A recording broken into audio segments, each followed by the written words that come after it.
Today I get to sit in front of you because of a journey that started long ago, that not only affected me but rather my parents and my country too. My decision to become a writer happened like tide waves on beach. Back in Venezuela when I was 13 years old, my family and we suffered a robbery that changed everything. My mom and were hostages in our own house and watched it being wiped clean. Later in that week we moved momentarily to the happy island of the Caribbean, Aruba. We were starting over, and my dad had a Dutch friend with whom he was starting a new company, and I had limited access to this Dutch's library, which is where I spent most of my time. Long story short, when I got back to Venezuela, I came back a well read girl, a participant of the Lovers of Life Club that included philosophy and democracy and ethics. But most importantly, after what happened, I still believed in the people from back home. After I got back, by the year the riots started, I was losing months' worth on classes, the society services were down, meaning there is no Wi-Fi, more than 72-hour electricity shortages, water sewer available only once a week, and of course I only got the chance to have Netflix for weeks before anarchy had stricken. Just before I left, I had 7 of my friends staying at my house because their houses haven't had electricity for days. Imagine the feelings, the frustration, and the psychological toll of coming to your house and watching all of your food rotting while 80% of the country just ravels under poverty.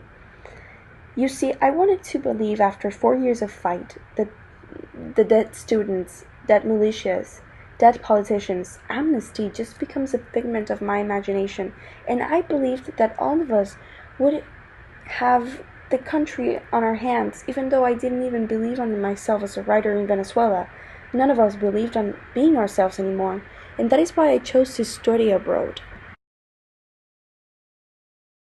Oreos become my example because Oreos in Venezuela are worth 5 minimum salaries, while here they are like $5 maximum.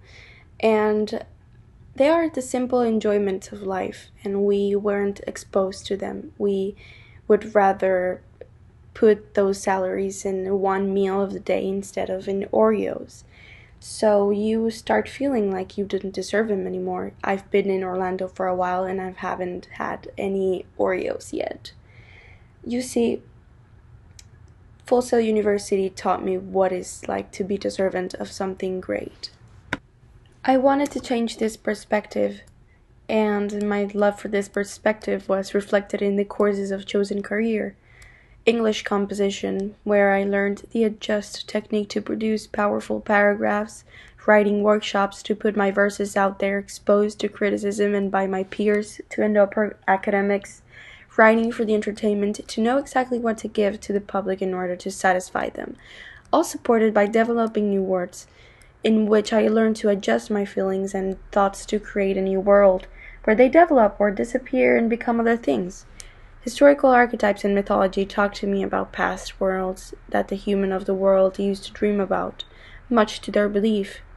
Transmedia writing showed me a way to portray these worlds to please the readers, but also taught me to break these worlds for them, breaking them chronologically, critically, to always give them a reader what it wants. Now a Full Sail graduate, after 2 years of adjustment and recreating my belief despite all of the people I left behind in my life, after a 6-month internship experience and a job as a film columnist in Orange, I haven't stepped one foot in Venezuela. And I still love Oreos. I think now it's time to eat one. In honor to my culture, in the honor of all of the films that taught me that you change the world when you start believing in yourself.